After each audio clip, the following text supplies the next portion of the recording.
965555 Jacksonville. He's Hacker.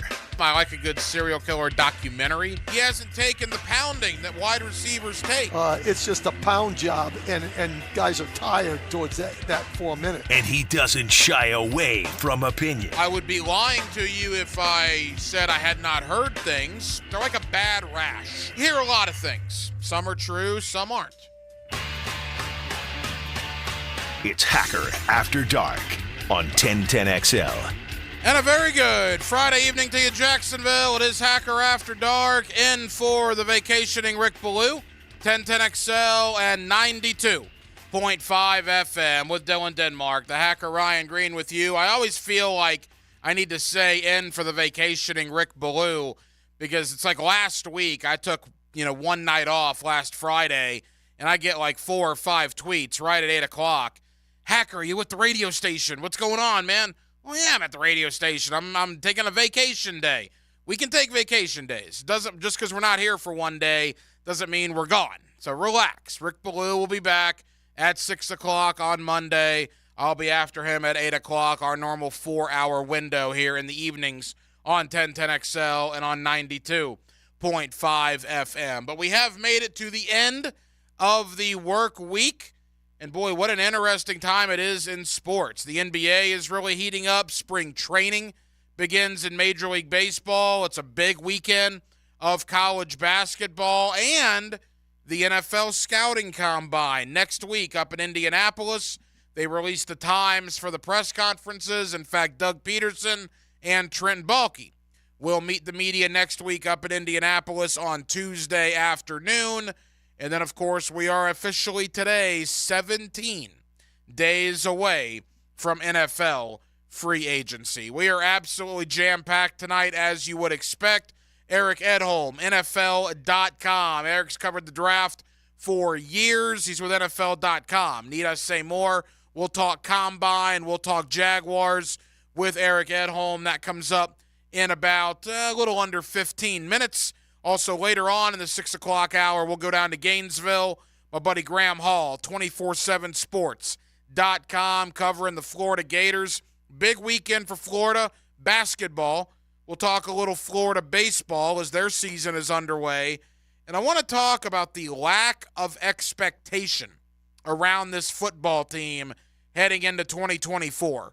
I have seen 3 publications this week that are predicting Florida to not go to a bowl game for the second straight year. Yikes. I think Florida's going to have a better team than they did last year. I just think that schedule is absolutely brutal, arguably the toughest schedule in the history of Florida football. So we'll do all that with Graham Hall. That comes up towards the end of the 6 o'clock hour. But as we do every night to kick it off here on Hacker After Dark, we give you a big deal of the night and Dylan Denmark. Let's do that right now. Time now for the big deal of the night. What's the big deal? What is the big deal? No big deal. It is a big deal. On Hacker After Dark. All right, so the National Football League earlier today gave all 32 teams some really good news, as a matter of fact. The projection for the NFL salary cap was $242 million. That's why when you went to websites like Pro Football Focus, when you went to Spot Track, when you went to all these different overthecap.coms, right? The reason they had teams with a certain amount of money to spend was they were going off the projection of $242 million. The NFL today said, no, it's going to exceed that. The cap is actually going to be $255 million. Translation, every team in the National Football League now has $13 million more dollars to play with in free agency. I know there was some confusion earlier because the cap last year was at 224 or 225, I guess. It's going to 255. So yes, it is going up $30 million. But the Jaguars, when you hear the $11 million under the cap number, that was based off the projection of 242.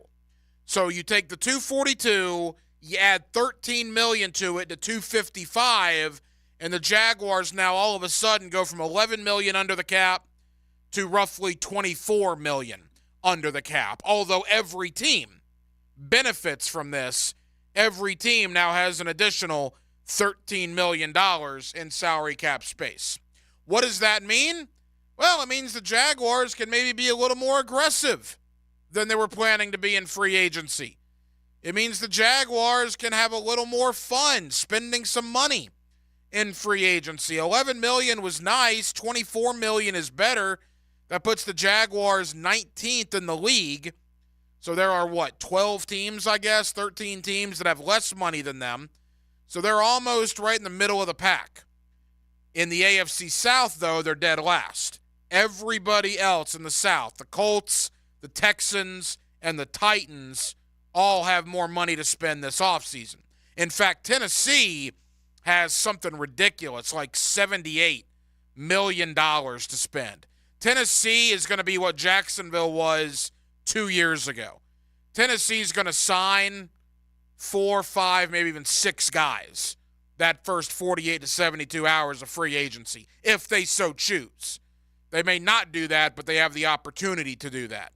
As far as Jacksonville, bringing it back locally, we don't know about Cam Robinson yet. We don't know about Darius Williams yet. But hypothetically, if you were to cut Cam Robinson and Darius Williams, that's $28 million in cap savings just for those two guys, which then all of a sudden Jacksonville would have $52 million in cap savings under the cap, and then they could be very active in free agency. The problem is, are you going to find a left tackle that's better than Cam Robinson? And are you going to find a starting corner better than Darius Williams? I don't know.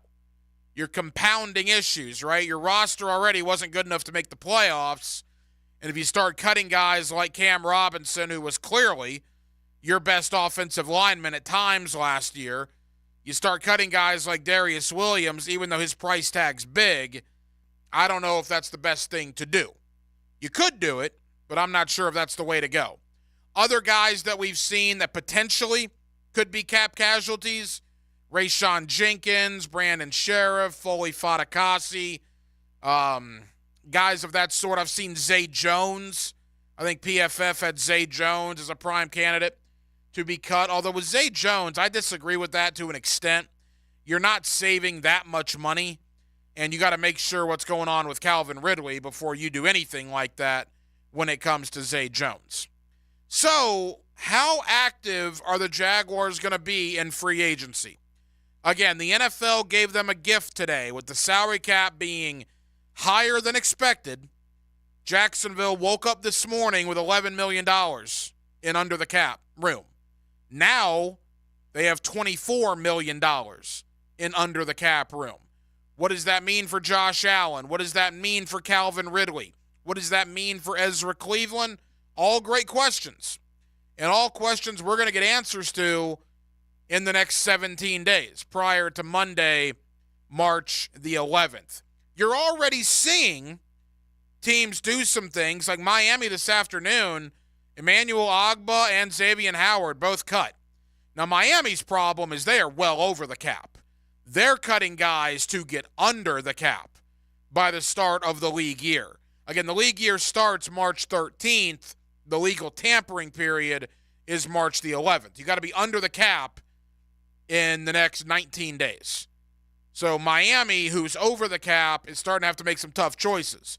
And they're cutting 2 of their better defensive players. Now, both guys have had injury issues, particularly Xavier Howard. He is not the guy that he was 2 or 3 years ago. Still probably didn't want to cut him. It probably hurt to cut him, but the Dolphins did what they had to do. You saw Mason Cole get cut today in Pittsburgh. Demarcus Robinson, the former Gator out in L.A., got re-signed to a 1-year deal. You're going to start seeing this more and more as we get into the Combine, and then you're going to see a ton of it the week prior to March the 11th when the NFL free agency window opens. My guess for the Jaguars, Trent Baalke and Doug Peterson meet the media next Tuesday up in Indianapolis. Maybe they got a lot of things planned, and they'll probably do it after they meet with the media so that they simply don't have to answer those questions. Very similar to when Doug Peterson fired, 7 defensive coaches the Monday after the final game against Tennessee, when 3 hours prior he said he didn't know if he was going to fire anybody. I guess in 3 hours he made that decision. No, he just didn't want to talk to the media about it. I don't fault him for that. That's just the way things go, the way guys do things. So I think Cam Robinson, guys of that sort, Josh Allen franchise tag, I think a lot of that stuff will likely be done after Baalke and Peterson meet with the media next week so they don't have to address it up there in Indianapolis. It is a Friday night edition of Hacker After Dark. We're glad you're with us. 1010XL, 92.5 FM. Again, we'll go down to Gainesville, Graham Hall, 24/7 Sports, talking Gator hoops, a little Gator baseball, a little Gator football. That comes up in about 30 minutes or so. Coming up next, Eric Edholm, NFL.com. He has covered the draft for years.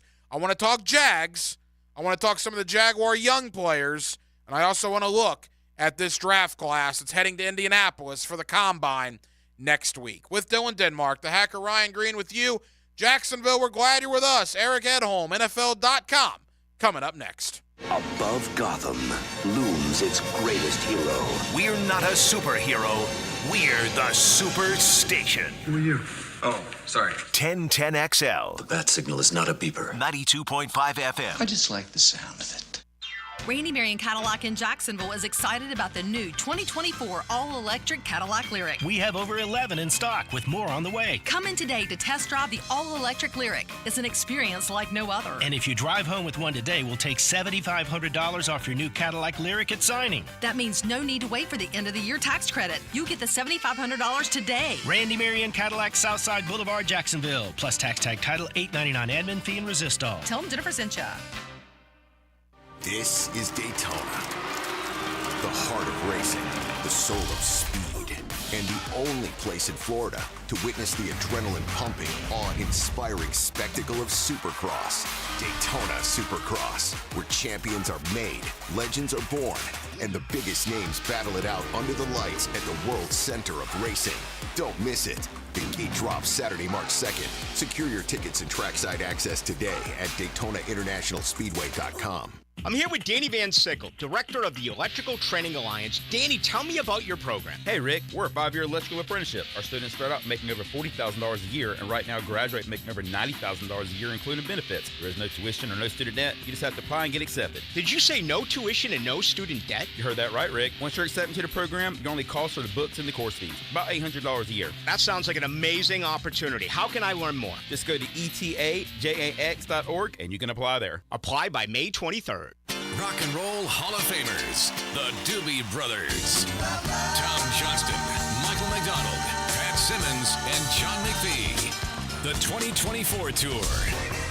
With special guest, the Robert Cray Band, live in Jacksonville. Performing at Daly's Place July 8th. Get tickets now at Ticketmaster.com.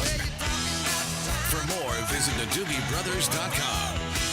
Fish are good at hiding. Captain Kevin can help you find them. Oh, yeah, that's a big one. Find more fish on the Ring Power Fishing Forecast Show. Thursday nights at 6. Brought to you by Awaken 180 Weight Loss on 1010XL AM.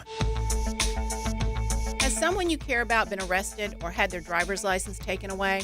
I'm Susan Cohen, and I work with David Robbins at the law firm of Epstein & Robbins. We are experienced fighters for those charged with DUI, domestic violence, and all criminal offenses.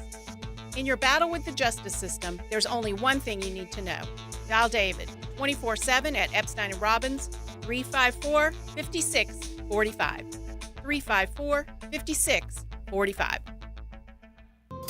The First Coast Games is an annual corporate challenge to introduce fun activities into the workplace and focus on your employees' health and wellness goals, with some friendly competition, of course. Registration is now open through the First Coast YMCA for both recreational and challenge divisions, including pickleball, cornhole, volleyball, flag football, and other team sports. The games will begin in March. Register your company and teams at fcymca.org. Have you tried golfing at the improved Cimarron Golf Club? If you haven't, tell you what, you're missing out on the best deal in Jacksonville. Now, many of you have received a postcard in the mail, and of course, if you bring that with you, $45 plus tax to play. That includes a cart, lunch, and a beer at the brand new Stone Barrel Tap House. Now, go to the website, that is CimarronGolfClub.com, and sign up for the Wild One Loyalty Program. That's the Wild One Loyalty Program, and get all of these specials emailed to you from Cimarron.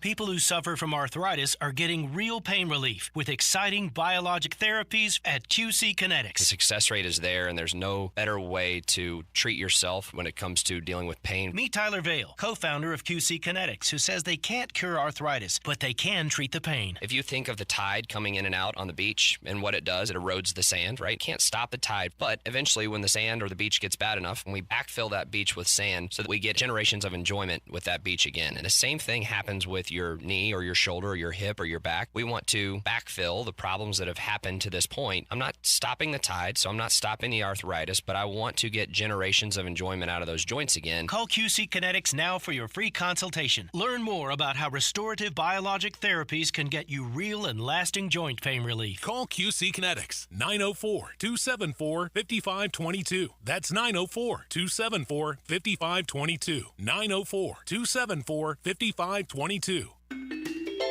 It's Mardi Gras all February long at the Blue Crab Crab House. About Creole and Cajun entrees like blackened redfish with creamy shrimp sauce, oysters Bienville, shrimp etouffee, shrimp and sausage gumbo, Creole fried catfish. It goes on and on and on. It is the one, the only Blue Crab Crab House. February, non-stop Mardi Gras. The Blue Crab Crab House, right off of San Jose on Jewington Creek Road. 1010XL is presented by Farah & Farah, exclusive injury law firm of the Jacksonville Jaguars. Protecting you and your family. Call 396-5555. Jacksonville. Let's ring up another guest on the All-Pro Roofing phone line. Back here on 1010XL and 92.5 FM in the city of Jacksonville. We are glad you are with us. Boy, the NFL offseason really picking up. Franchise tags can be handed out anytime between now and March the 5th. So we're on Josh Allen watch here in Jacksonville. The scouting combine next week up in Indianapolis, and we are 2.5 weeks away from NFL free agency. With all that being said, Eric Edholm, NFL.com, does a terrific job covering not only the NFL, but the NFL draft, and he's always kind enough to join us here on 1010XL in Jacksonville. Eric, how you doing? Doing all right, man. Like you said, just getting ready for combine, free agency. A lot going on for the season. Haven't just ended, but here we are. Yeah, it never ends. It's the never-ending cycle in the National Football League. And, Eric, the last time you and I spoke was about mid-season, and, man, at that point, the Jaguars, things were great, right? 8-3. They were the number one seed for a couple of hours there in Week 12, and good grief, losing 5 out of 6. A lot of questions going into the offseason. Eric, what do you make of, in totality, of what the Jaguars did, or I guess did not do in 2023?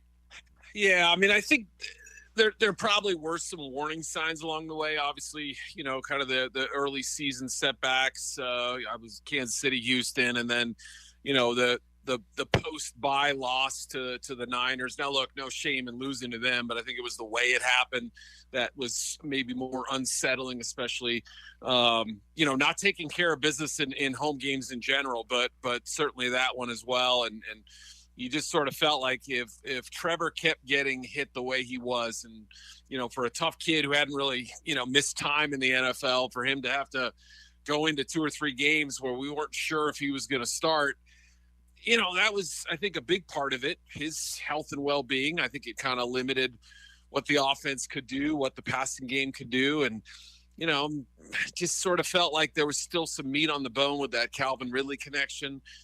Defensively, they were takeaway dependent, a little bit too much maybe. So even with some positive developments along the way, it certainly was trumped by the fact that, they just didn't put it all together. And like you said, that cold December just obviously did them in. And, maybe we could have seen some of it coming, but not the way it unfolded, I don't think. Yeah, I believe they're only the sixth team since the year 2000 to begin 8-3 and to miss the postseason. Yeah. It's not good. Eric, you mentioned Trevor Lawrence. Where are you right now with Trevor going into year number 4? Yeah, I mean, I had kind of a throwaway comment. I should have realized a little bit better the other day when I wrote it, that I said, if you kind of step back and squint and just look at kind of the production and the numbers, I mean, there really isn't a whole lot separating Trevor Lawrence's numbers through 3 years than there were Carson Wentz through 3 years. And I only mentioned him because, Doug had both guys. And look, obviously the positive step forward in year 2 was massive, right? It raised the bar after a total loss of a rookie season in a lot of ways for the franchise. And, Doug was able to coax out some terrific play from not just Trevor, but from the offense in general. And, last season definitely felt like a step back in some regards, but certainly the protection has to get better. I mean, that has to be part of any off-season plan they construct. And I don't know how it gets done, but it's got to get done in one way or the other. And, until that happens, I don't know that we can get the full picture. I like Trevor. I think he's obviously got an amazing skill set. We at his best, he can be very good, but the fumbles, the turnovers, that's really where the Wentz comparison came from. That was always a big bugaboo for him. He could make plays, right? Prior to that injury in 2017, we're talking about an MVP candidate. Now he's a guy who can barely get a job. So I'm not saying that's the road we're going down. I'm just saying, hey, if you take a closer look, there's a little bit of ugly there too. But I'm not ready to write him off at all. I think there's a lot of promise, and you can't assume that 1 year is sort of indicative of a direction a guy is heading. Guys have setback seasons all the time. Look at Jalen Hurts. Look at other quarterbacks around the league. Lamar last year. Prior to this past season, we were wondering whether the Ravens would even put the full court press towards keeping him. So these kind of things happen, and there's absolutely going to be an opportunity, especially in this division, to have a bounce back year.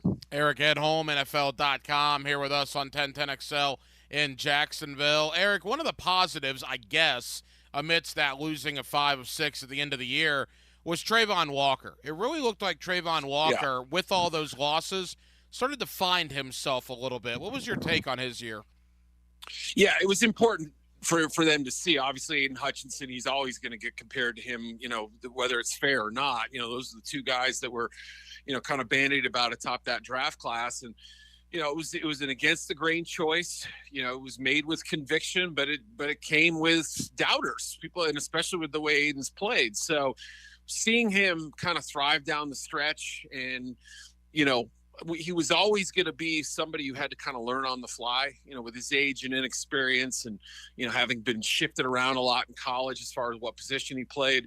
Now he's got a home, and assuming, again, we don't know if Josh is going to be able to, remain on the other side for the next several years. We'll see. But if they can make it work, and that has to be another priority, I would think, that really could be one of the great pass rushing duos. And we saw the potential of it down the stretch. So, yeah, very important. I mean, anytime you have the number 1 pick in a draft, and certainly in back-to-back years, but, you have to see something more than just a good player. They have to be a game changer. And I would say without that little hot stretch, maybe we're coming into year 3 saying, what is he exactly? Is he just a good, solid, all-around young player, or is he somebody who's got electric pass rush ability? And I don't know that I'm quite there yet, but, again, very promising, and they had to see it. Yeah, Trayvon Walker ending with 10 sacks here in the 2023 season. Eric, obviously this offseason revolves around 2 guys for the Jaguars, Josh Allen and Calvin Ridley. There's not a chance to me they let Josh Allen get out of here. They're going to either sign him long-term or he's going to be franchised by March 5th. That does complicate things for Calvin Ridley, though, because if they franchise Allen, Ridley probably hits the market on the 11th. What is your thought on Calvin Ridley, and in your opinion, how vital is he for the Jaguars to bring back? Yeah, I mean, if I had to place a higher value on one of the 2 right now, I would probably say Josh, but he's an interesting case. Obviously, he's had an unusual NFL career in totality. I mean, superstar ability in Atlanta, 2 different absences for 2 very different reasons. Maybe they're connected, but still, I mean, 2 sort of separate incidents, if you will. Comes to Jacksonville in unusual circumstances. They make the trade and have to sort of sit and wait for him a little bit. And there was so much excitement build up. Like this is going to be his guy. They have some very good receivers, but he's the difference maker. And, they just had too many missed connections, right? Obviously they produced some fireworks. There were times when you felt like, okay, this is starting to cook a little bit, but then he'd have a 1 catch or a 2 catch game or an 8 target, 4 catch game, what have you. I mean, again, I'm just rattling off the top of my head, but you saw too many of those things, especially in those big moments when they had to have it, and 3rd downs, 4th downs, 4th quarter, what have you, red zone. We didn't see the full picture of what that could be. Some of it was the limitations of the pass protection. Some of it was Trevor and the turnovers. Some of it was probably on Calvin. And I don't know. It's a tough call. I think you have more information and more of a bedrock sort of base with Allen, a little more faith because you've seen it over a longer period of time. And if they let him go, then all of a sudden you add wide receiver to the list and say they probably need one more major weapon, because I don't know that he's the only receiver who from last year's group who may not be back. You've covered the draft for years. You're very good at it, obviously, with NFL.com. Quickly, before we look at the 24 draft class, back to the 23 draft class, Anton Harrison. I didn't know much about him when the Jaguars took him at 27 last year. I found out pretty quick the Jaguars might have gotten a really good one. I thought, Eric, that his rookie season was very, very solid. What was your impression of him? Yeah, I mean, watching him in college, there were some tapes that absolutely stood out where you said, all right, I can see why people are excited about him. And then there were others where you wondered, boy, is he going to be kind of a hot and cold player? Some weeks he's great, other weeks he's not. That's what held me back with him as a prospect. I think I had him 40-something overall, 41st, 3rd, whatever. So I was maybe a little lower on him than other people, but I think you bring up a good point. I mean, I think the way he was kind of thrown in there, and obviously it's a tough assignment as a rookie pass blocker out there, but for him to start 17 games and kind of do what he did, I think was pretty impressive.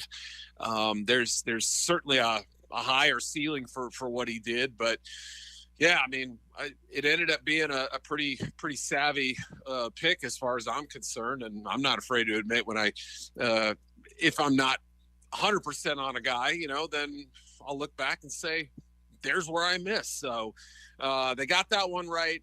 They have to keep adding to that group inside and out, I believe. And, in one off season, you can change the outlook of a group, especially the offensive line. I would say secondary, same thing, but 1 or 2 pieces can kind of bring the whole thing all together. Eric Edholm, final moments, NFL.com. Eric, obviously the 2024 draft, we got the Combine next week, Senior Bowl already in the rearview mirror. This thing's just rolling along. How would you assess the class as a whole? Strong, average, weak? What are your thoughts in totality? What stands out immediately is the strength of the quarterback position. I mean, obviously, there may not be that Trevor or Andrew Luck level sure thing, no questions asked #1 pick, but the fact that the Bears are being connected to multiple quarterbacks at one, and that both are probably better than the offerings, at least pre-draft, that we had a year ago. I know C.J. Stroud obviously turned in a tremendous rookie, or one of the best rookie seasons ever by a quarterback. But, if you were to sort of get the polling and talk to 10 or 15 executives of what they thought of those guys coming in, I think it still would be higher this year with the top 2. Plus, you have Jaden Daniels, you have J.J. McCarthy, and Bo Nix, Michael Penix. I mean, that right there is, I think, where you start with any draft. How strong is the quarterback class? For teams like the Jaguars that have that position, at least temporarily, I mean, for the time being, taken care of, that's a good thing. The more quarterbacks to go before their first pick, the better off they're probably going to be as far as who ends up in their laps. And it's definitely an offensive-leaning draft. We may not have a defensive player who's taken in the top, 8 or 12 picks. It's hard to know right now, but it wouldn't be shocking if we go the first 7 or 8 choices and it's all offense. And round one's going to be heavy on offense, receivers, tackles, quarterbacks, etc. I would say that there's some pass rush depth, there's some secondary depth, but that by and large, the strength of this class, other than say tight end and maybe running back, is definitely on the offensive side of the ball this year. So as for how it grades compared to other classes, I usually have a better idea on that going into like March and April, take that sort of 20,000 foot view. But right now, I mean, it looks like a pretty good class, even if it is slanted offensively. You know, this could change, obviously, with free agency and what the Jaguars do, but you alluded to it earlier. I need some big uglies on the line of scrimmage, right? Either O-line or D-line. I need a 315-pounder in round 1 and maybe round 2, again, depending on what the Jags do in free agency. At 17, but people down here love Jackson Powers Johnson, I think mainly because they're done with Luke Fortner. So that's a double whammy right there. But what's your thought on the Jags at 17, maybe your interior O-line, and then how is the depth and interior defensive line later on in the draft? Yeah, and there's some tackles too who may be projected inside in the league. And again, I know the Jaguars are big on length and things like that, and youth obviously is great too. So that may limit them somewhat, but I think there are definitely some offensive tackles who could switch over to guard. As far as the guard class, I mean, there are guys who could probably play both positions. I don't know that there's a true guard who can crack round 1, but unless you consider Powers, Jackson Powers Johnson is one, or Troy Fatanu, the left tackle from Washington, who I think most people are going to say belongs inside. So it's interesting. I mean, I would say at center, there are probably, there may be more than that. Graham Barton from Duke and a couple other guys, but there may only be 3 or 4 starting centers in this entire class, true centers, so maybe it's a Zach Frazier early round 2 and from West Virginia, or, Barton is a possibility. Does he meet their benchmarks? I don't know. I mean, I think it's a pretty good group of, it's a darn good group of offensive tackles, although there is a drop off. I don't know that I'm quite as enamored with the later options. I don't know. The depth is amazing, but at the top, it looks good. Guard could be solid, but more of your day 2 options, I would say later in day 2, especially. And then center, there are a couple of real standouts. JPJ being one of them. Frazier's a big, he's sort of this year's John Michael Schmitz. A lot of people like him in the scouting community. I'd be shocked if he got out of round 2 at this point. Cedric Van Pran from Georgia, just up the road, I think is a good starting SEC center who could be a maybe a 3rd round pick in this year's class or something like that. So the options are there. It just depends on what positions they project them to be in the NFL and who's available when they come to pick. It's not glamorous, right? It's not going to sell a lot of season tickets, but after Week 18 and what Tennessee did to Jacksonville on both lines of scrimmage, the Jaguars need to get tougher in the trenches. Yep. There's no question about that. Eric, leave us with this. I know the Combine next week. You guys will be all over it at NFL.com. What can the good folks here in Jacksonville look forward to over there on the website?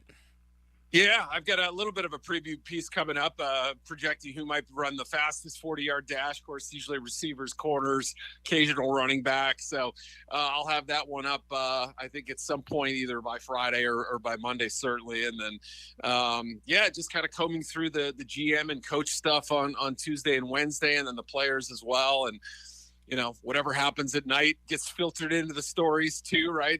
Interesting swapping of information that goes on there. So it's a busy week. It's a fun week. It's a long week, but we'll have it covered.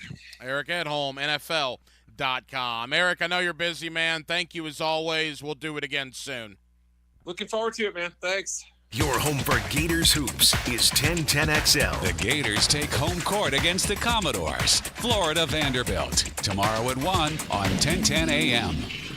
Dave Benyon with Zero Res. As the temps outside are warming up, so is Zero Res. Right now, it's the hottest price of the year. 3 rooms of carpet cleaned for only $147, and the 4th room is free. That's right, the 4th room is on me. Google Zero Res and see what people are saying. Zero Res has over 6,000 5-star reviews. Remember, February is the hottest price of the year for Zero Res. 3 rooms of carpet cleaned for $147, and the 4th room is free. Zero Res, spelled forward or backwards, it's the right way to clean. Zero Res.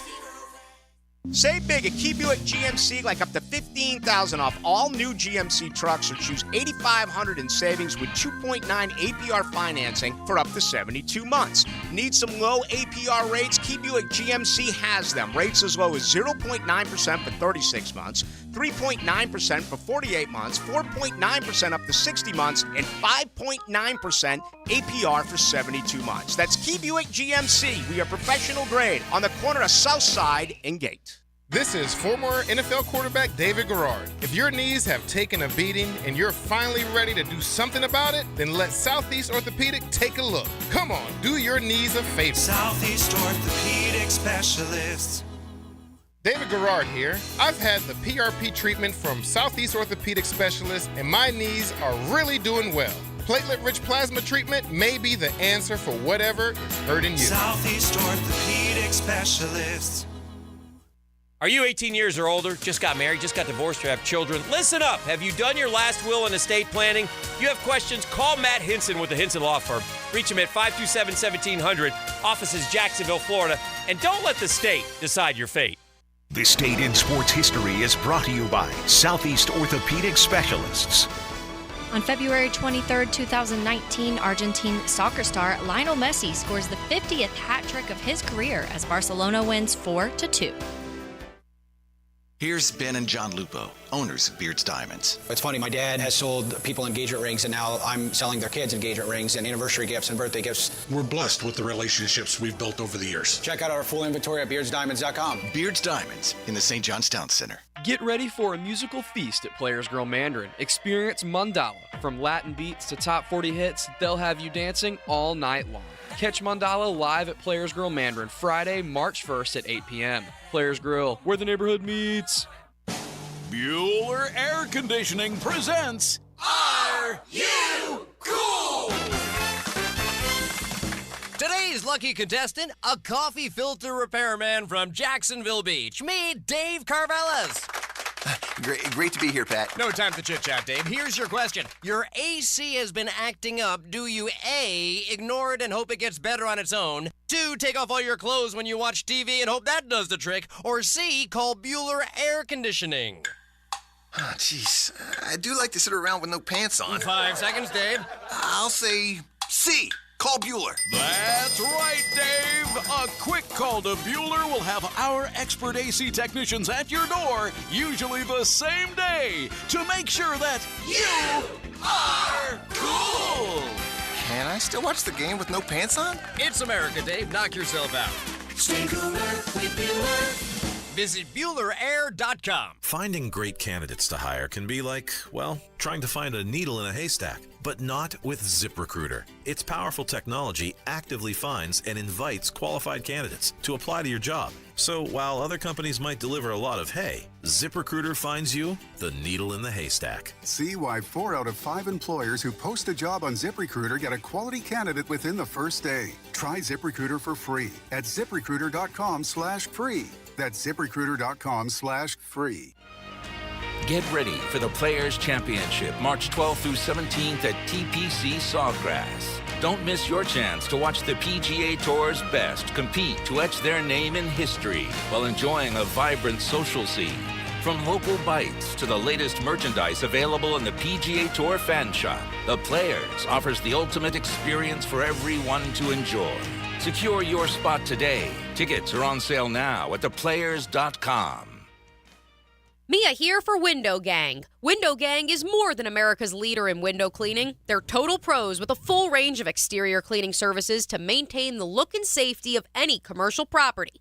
Storefronts, apartments, condominiums, and office buildings. Fully insured and bonded, great prices and satisfaction guaranteed. Call Window Gang at 262-7300 to schedule your free estimate and be sure to ask about their New Year's specials. Window Gang at 262-7300. Discover the difference that local expertise makes at First Coast Lighting and Fans. Visit their showroom at the Avenues and browse high-quality products to match your desire for elegance, quality, and uniqueness at First Coast Lighting and Fans. 1010XL is presented by Farah and Farah, exclusive injury law firm of the Jacksonville Jaguars. Protecting you and your family. Call 396-5555. Jacksonville. Let's ring up another guest on the All-Pro Roofing phone line. Back here on 1010XL and 92.5 FM in the city of Jacksonville. We are glad you are with us. Boy, the Florida Gators had a great opportunity on Wednesday night at number 13 Alabama. Could not get it done. Alabama wins the game in overtime. That's one of those games that worries you. Don't let it beat you twice. Florida now with two very winnable games against Vanderbilt and Missouri. They're still in very good shape. You just hope they don't have a hangover effect from such a tough loss. Let's get into that. A little baseball, so a little Gator football with our guy Graham Hall, 247sports.com. He is one of our guys in Gainesville, and he's always kind enough to join us here on 1010XL. Graham, how we doing? I'm doing well. Thanks for having me. It's always good to be here, Ryan. Hey, Graham, always appreciate the conversation, man. And that was a tough one Wednesday night. Florida was up 10 in the second half. They had every opportunity to win, but I guess you got to give Alabama credit. That's why they're one of the best teams in the country, as they found a way to get it done in overtime. Yeah, and it's so difficult to win on the road in college basketball in general, especially when you're going on the road and facing a ranked team in a place that is a hostile venue and against one of the nation's best shooting teams. I mean, arguably the best offense in college basketball, certainly in the metrics point there. The Gators were number 10 in adjusted offensive efficiency going into that game, and they looked like the better team early on. They connected on 4 of their first 7 3-point attempts, obviously finished the first half 1 of 9 from long range there. It was a back and forth contest in the second half, but I think some of the disappointment clearly was that Florida was able to build a double-digit, a 10-point lead there in the second half against an Alabama team that was missing one of their key contributors, a guy who had a head injury in Monday's practice and was held out for precautionary reasons, but someone who had also, in Latrell, had 16 points and 3 steals the other night for the Crimson Tide. So certainly was an opportunity for Florida to get a much, needed victory to pad their resume if they want to make a push up to one of those top 4 seeds in the NCAA tournament. And as you mentioned, there were opportunities there down the stretch to win the game. I know that Florida fans will certainly point to some 50-50 calls that didn't go their way. I think Alabama fans may want to, say the same thing. That's just the state of officiating in college basketball right now, in my mind. You're going to have to find a way to overcome the zebras a lot of the time, regardless of who you are. And it's hard to get calls on the road. Everybody knows that. But certainly was a game that Florida could have won. I think that the way that they started overtime was maybe the biggest difference maker in the contest. Earlier in the season, Florida had won their first 3 overtime games, had beaten Michigan back on December 19 in a game that took 2 overtimes to finish that one in the Jumpman Invitational. Then Florida had back-to-back overtime games, one on the road and one against Kentucky, beat Georgia in overtime. The way they had started those overtime games, though, they were the hot team coming out of the gate. But this time, Alabama scores the first 7 points of overtime, forces Florida to call timeout. They don't score until Walter Clayton goes to the free throw line with 2:28 remaining. Midway through the overtime period, they are able to trim into the deficit, make it a 1-point game. But, rebounding was a critical factor in this game. Alabama was able to get 10 more rebounds than the Gators were in that contest, and they come up with an offensive rebound there in the final 10 seconds that just goes right to Aaron Estrada, who had a great game. He puts it back up, and Florida just unable to get a shot off that was able to fall there at the other end at the buzzer. And that's just, sometimes how it's going to go. I think that if you're a Florida fan and you watch the game, you have to be impressed with the fight this team has shown, how they've improved down the stretch. But certainly I can understand why you're, waking up today and it feels like a missed opportunity. Graham Hall, 247sports.com, here with us on 1010XL in Jacksonville. I always worry about those games, Graham, as a hangover effect. That was a tough loss. Now, Florida plays, quite frankly, a bad Vanderbilt team at home. They should win, although you don't want to say anything's a definite in the Southeastern Conference. So if there is any silver lining, they have a couple of home games against what is considered to be the 2 worst teams in the SEC to get back on track. Yeah, I think that always is a relief for you, and you have a chance to, get one back. It's not the end of your season at this point. You always have several more chances to continue padding your resume. And Florida's still sitting here at 18-8. I think if you told Florida fans at the beginning of the season that they were going to be on the cusp of 21, 22 victories, you would have taken that. Even if there have been some games, early on in the season that if they were at full strength, not having Zion pulling for that Virginia game, of course, several other occurrences where they were still figuring out the best rotation, having Riley Kugel come off the bench, a guy in Riley Kugel last night who just played, less than 3 minutes in that contest. If you had told them that they were going to be a team that was going to win 22 games, I think a lot of people would have taken that, especially to have a chance to secure a top 4 seed in the SEC, which is still possible for this Florida team. And as you mentioned, this final 6-game slate of the schedule is very favorable for the Gators. They get Vanderbilt twice in the final 5 games, play Missouri, a team that has yet to win an SEC contest, sitting at the bottom of the table in the SEC. So certainly this is, a chance for Florida to continue getting some resume boosting wins and maintain their status as one of these top 30, top 25 teams in the nation. But you kind of just nailed it. You can't take any game for granted in the SEC, just the coaching, the talent across the board. I mean, Florida saw how talented Missouri can be when Bates had 35 points or whatever it was against them nearly a month ago when they were in Columbia. This is it's a league where you got to handle your business every single night. You can't look at any opponent and say, oh, we're going to be able to sleepwalk through this one, because then you get taken advantage of. And I think that's certainly something Florida doesn't want to have happen to them.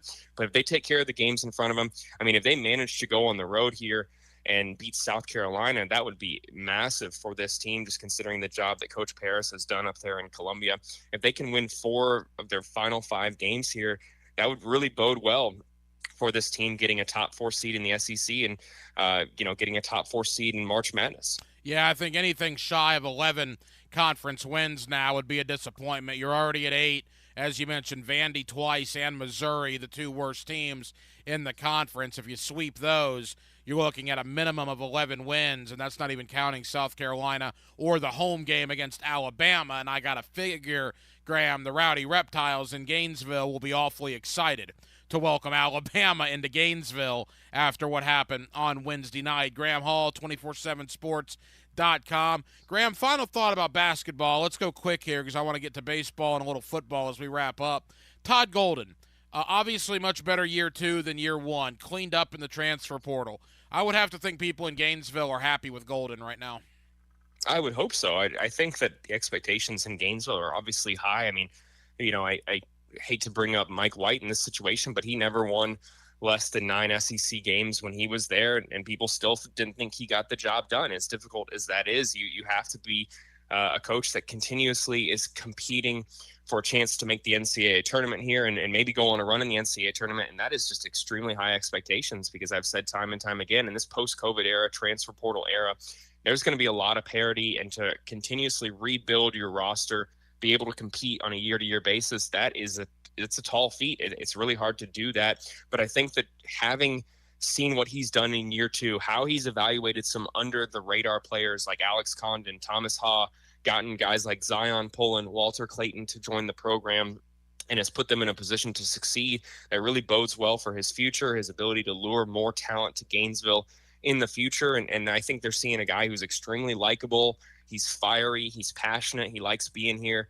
If he's not getting National Coach of the Year recognition already, I know that there's been some guys, like I mentioned, Coach Paris certainly deserves to be in that conversation, but Golden is right up there in my mind as well, just given the expectations and what Florida has overcome and how they've retooled their roster. Let's quickly go to the Diamond. It's early, 2 rainouts, 1 loss to St. John's, although Florida has come back with back-to-back victories over UNF, my beloved alma mater, over here in Jacksonville. Early, Graham, but what's your early thoughts on Gator baseball? It's a very talented team, absolutely. I mean, you look at how unfortunate that first weekend was with the rain out, not being able to rally back from that 5-9 loss to St. John's, but you see the talent that Kevin O'Sullivan continues to bring into Gainesville. I mean, Peterson was just magical on Tuesday night. this is a team that obviously is the most exciting player in baseball, and Jack Caglione, and a lot of promising underclassmen around him as well. If you're able to hit your stride before you get to SEC play, and that really is that's a good indicator of how good you could be by season's end. Certainly it's a long season here, and they're going to have to, of course, stay healthy.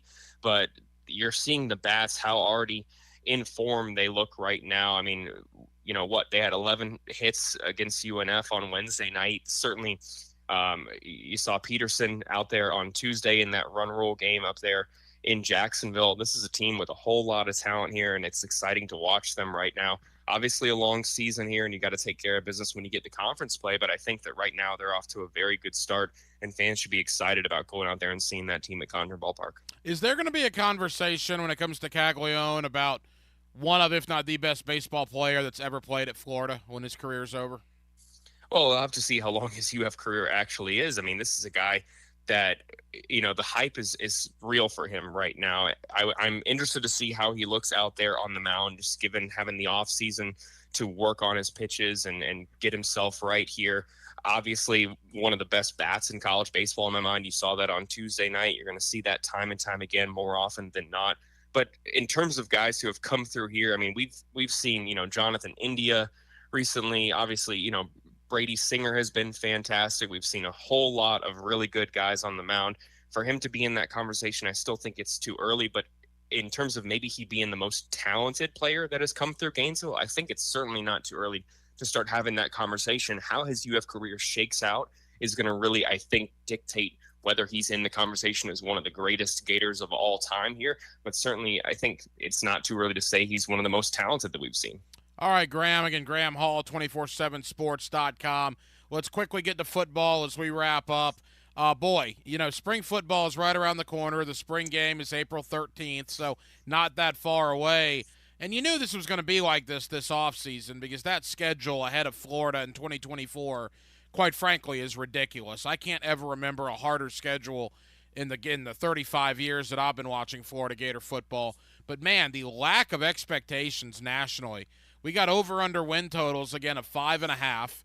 We had an analytics formula come out earlier this week that predicted Florida to go 2-10. Now, I think that's ridiculous, Graham. But, again, I was telling Gator fans this last night. Find me right now 5 surefire wins on that schedule. I mean, 5 games, and they play 12. I'm not even going about half. Find me 5 games that you can say without a shadow of a doubt Florida's going to win. I don't think they exist. I mean, it's going to be an interesting situation to see what happens with Billy Napier and the Gators this year.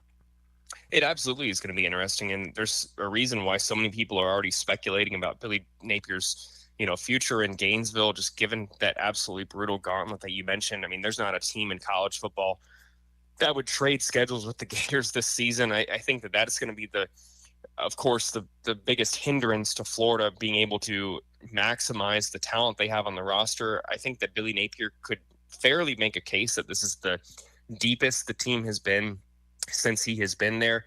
It's his first year with a returning starting quarterback. Obviously, he has the 1-2 punch of Graham Mertz and DJ Lagway. The offensive line should take a step forward this season with the additions that they made and getting guys like Austin Barber back and the promising freshman from last season being able to be in roles that we'll see them have a chance to be on the field here. But certainly I don't know how you replace guys like Ricky Pearsall. I don't know if they really have a true wide receiver as good as him, as good as Eugene Wilson is this year. This is going to be certainly a difficult task for Florida to, like you said, win 5 or more games this season. I don't buy they're just going to go 2-10. I don't think that they're going to be, that bad whatsoever. I think that obviously injuries happen during the season. You catch teams off guard. If anyone takes Florida lightly, that's going to work out in their favor in my mind. Obviously, no offense to Samford, there's one win right there, and it's hard for me to see them go 1-10 the rest of the way here. It's not impossible whatsoever, but I would be surprised if this is a team that is sitting there at the end of the season with less than 4 wins. That would be, in my mind, it'd be kind of a disaster, I think. And then you could fairly wonder what Billy Napier's future is, or even if he gets through to the end of the season. I've told people time and time again, it's a little bit more of a complicated situation than just assuming that if he doesn't hit so-and-so win total, he's not going to be the guy in 2025. I think that if you look deeper into the situation at Florida, there's a little more belief in him and understanding that in this crazy NIL transfer portal era and with the gauntlet that Florida faces, that making a rash decision on the guy's future during this season, if you see progress, if you see Florida in close games, if you see tangible improvement, that it would actually be worse off for them to start fresh and go in a different direction and maybe lose some of the promising underclassmen that are on this roster.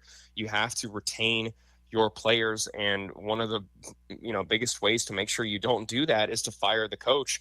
And I think that Florida may have to just kind of grit this thing out, get to 2025, and then make a decision on Billy Napier's future, seeing how this thing continues to improve. If the foundation continues to lead to impressive results, it certainly is a situation where I know a lot of people are thinking that 2024 is going to be the deciding season. But as you just mentioned, no one else wants that schedule in college football.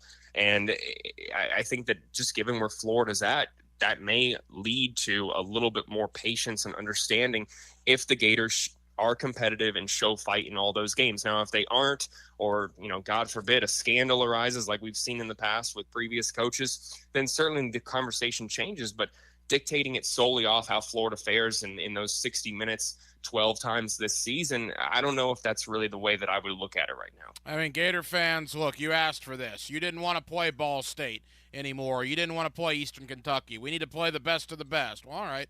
Well, now you have 11 Power 5 games. When you add Miami and UCF and Florida State to your 8 conference games, which includes LSU and Georgia and Ole Miss and Texas and Tennessee.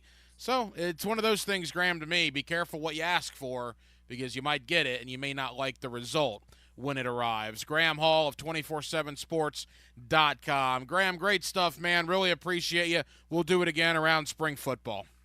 Looking forward to it. Y'all take care up there. It's always my pleasure, Ryan. Now, 1010XL takes you inside the program director's office with Dan and Jeff. Does either one of you have anything even remotely interesting to tell me? Mornings I know I've made some mistakes in the past. I'm willing to make up for that. on 1010XL. Here's Linda Beaver. Beaver Toyota and Beaver Chevrolet love our community. That's right, we spread the love by giving back, and every year we give hundreds of thousands of dollars to our local community. Plus, we give all our customers lots of love, too. Every new vehicle purchase comes with a 20-year, 200,000-mile warranty, and every certified pre-owned vehicle comes with a 7-year, 100,000-mile loving warranty. Plus, we give the most loving for your trade. Help us to continue to spread the love and head to Beaver Toyota in St. Augustine or Beaver Chevrolet in Jacksonville. We're here to wow you and give back. How's Wingstop sound? Crispy, juicy, classic wings. Made to order, cooked to perfection, and sauced and tossed in those 11 soul-satisfying flavors. Paired with hand-cut seasoned fries, house-made honey mustard, blue cheese, or signature Wingstop ranch.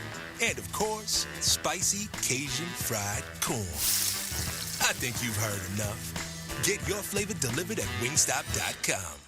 At Edwin Watts Golf Shops by Worldwide Golf, there's something that binds us all. The collective goal to transcend the ordinary. Introducing the Ping G430 Max 10K driver. Straighter flies farther with Ping's most forgiving driver ever made. The Max 10K. Come in today and test drive Ping's newest driver at Edwin Watts Golf Shops. Visit us at your local Edwin Watts Golf Shops or shop us online at worldwidegolf.com. Get there. DivorceMenOnly.com. This is Kenny Lay of Kenny Lay & Associates. Our firm specializes in representing men in family law. That's all we do. That's our only focus. We can help with all of your family law needs, such as divorce, custody, alimony, and child support. For over a decade, we have helped thousands of men with these types of issues. We even have an appellate division ready to challenge a judge's ruling. If you need a family law attorney, go to DivorceMenOnly.com. DivorceMenOnly.com. Offices, Jacksonville. It's Kubota Orange Days, your golden chance to score a deal that will make your neighbors green with envy. Shop the year's best selection of Kubota tractors, zero-turn mowers, and utility vehicles, including the #1 selling compact tractor in the USA.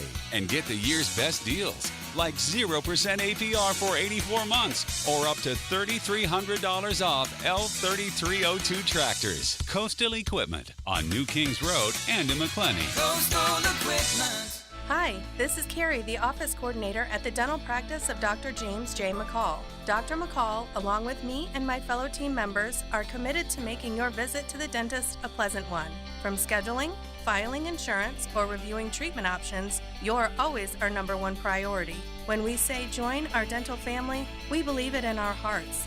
If you are looking for a dentist in a warm and relaxed atmosphere, call the dental office of Dr. McCall at 620-9225. When it rains, it better drain. If storm drains on your commercial property aren't doing their job, this is a major liability that needs to be corrected. Call Duck Duck Rooter to have your storm drains jetted and cleaned with our powerful vac con truck. We'll clear the way for better drainage. Call 904-862-6769. Visit DuckDuckRooter.com. Proud partner of the Jacksonville Jags. Duck Duck Rooter, your fully insured certified plumbing and underground utility contractor. Home of the Jacksonville Jaguars. WJXL AM Jacksonville Beach. WJXL FM Jacksonville Beach. Were you forced into a nosebleed mortgage rate in this past year? Loan Pronto is here to rescue you. Hey, it's Prosser. Listen, if your mortgage rate is over 7, you're going to be in heaven with Loan Pronto's zero-cost refi. You can cut your house payment by hundreds of dollars and even do it with zero closing costs and no appraisal. Rates have plummeted to the lowest point in nearly 12 months, and it's time to say goodbye to that bad loan you got stuck with. Loan Pronto's got APRs with fixed rates in the 5s. So don't live with that record high a day longer. You can lock in a lower rate now with virtually no paperwork or cost involved. Call now and see how much lower you can get your house payment. Refi now, and you can even skip your next 2 house payments altogether. Call for a free 30-second quote, 904-999-1508. At loanpronto.com, you can find out more. 904-999-1508. That's 904-999-1508. Equal housing lender, NMLS 1661781, subject to lender approval. Hear the Florida Gators all season on 1010XL. Brought to you by Renewal by Anderson, the official window and door replacement partner of the Jacksonville Jaguars. And by Farah & Farah, exclusive injury law firm of the Jacksonville Jaguars. With modern smart home technology, you can control almost everything from the palm of your hand or your voice. Call the experts at Mr. Sparky. Call 888-8 Your on-time electrician, Mr. Sparky of the First Coast. 1010XL is presented by Farah & Farah, exclusive injury law firm of the Jacksonville Jaguars. Protecting you and your family. Call 396-5555. Jacksonville. Hacker After Dark on 1010XL. 7 o'clock hour has arrived. We'll take you up till 8 o'clock. We're in for Rick Ballou. Ballou will be back on Monday, 6 o'clock. We'll be back in our regular slot at 8 o'clock here on 1010XL and on 92.5 FM. Coming up at the bottom of the 7 o'clock hour, my buddy Andrew Gibson. He has a second year of a program beginning on Sunday. He has River City Hardball. You'll hear that 11 a.m. on Sunday. We got a nice little 2-hour lineup for you on Sunday this weekend. River City Hardball, great baseball program with Andrew Gibson. That's followed at noon on Sunday by Open Gym. My buddy R.J. Saunders with an NBA show. So a little Major League Baseball, a little NBA from 11 o'clock to 1 o'clock on Sunday here on 1010XL. And we'll have Gibby on to talk about his program, River City Hardball, coming up in about 35 minutes. Coming up next, Adam Stites, Jaguars Wire. That's part of the USA Today network. What I've done over the last couple of weeks is I'm just gathering opinions, man, from every outlet that covers the Jaguars. I know what I think. I'm curious what other people who cover this team on a daily basis think. I like to compare and contrast, give you guys every direction of where the Jaguars may go come Monday, March the 11th with an off-season outlook. And Adam Stites covers the Jaguars for Jaguars Wire. That's, again, part of USA Today, and he joins us coming up in just a bit. With Dylan Denmark, the hacker Ryan Green with you. Jacksonville, we're glad you're with us. It's a Friday night here in Duval County, and you got it right here on 1010XL and 92.5 FM. 1. Frangie and Hicken on Mondays. 2. Denny Thompson and Hacker on Wednesdays. Who's counting? 1010XL now has 2 original Gator podcasts each week. One for you, and one for me. Search 1010XL Florida Gators wherever you find podcasts or visit 1010XL.com. Ballou for Shinatri Chiropractic. They've helped me get rid of my headaches and pain in my neck and back. Are you suffering from an auto accident? What about TMJ pain? Headaches associated with jaw clenching, grinding of the teeth, or stress-related disorders? Shinatri Chiropractic has a physical therapist on staff for rehabilitation, quality chiropractic care, dry needling, massage, and acupuncture. Call 743-6700 or go to ShinatriDC.com. Are you embarrassed by your ugly, cracked concrete driveway? Need to enhance your home's curb appeal? Stonecore on Phillips Highway is your one-stop shop for all your outdoor needs.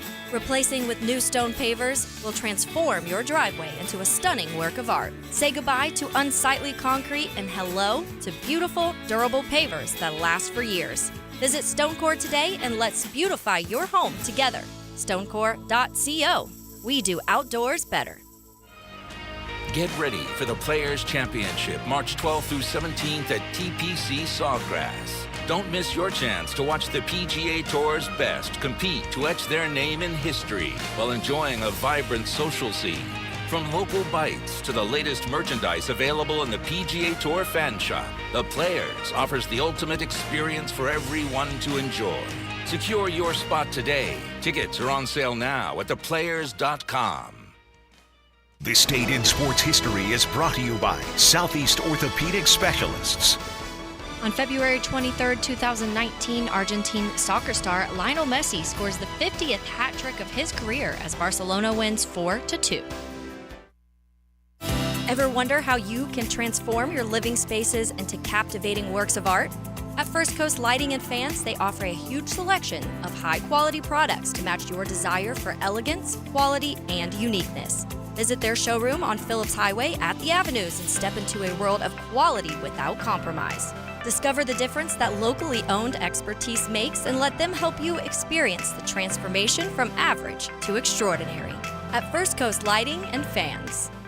Exciting news from Leonard Truck Accessories in Jacksonville on Blanding Boulevard. Stocking brands like Real Truck, UWS, WeatherGuard, carry-on trailers, and more. The best deals with the best prices only at Leonard Truck Accessories on Blanding Boulevard. Leonard, your truck, your style. Who holds the record for the most consecutive field goals made in the NBA? The answer next. Having the right homeowner's policy protection means you're staying on top of your most valuable possession, your home. For information on finding an agent, go to southernoak.com.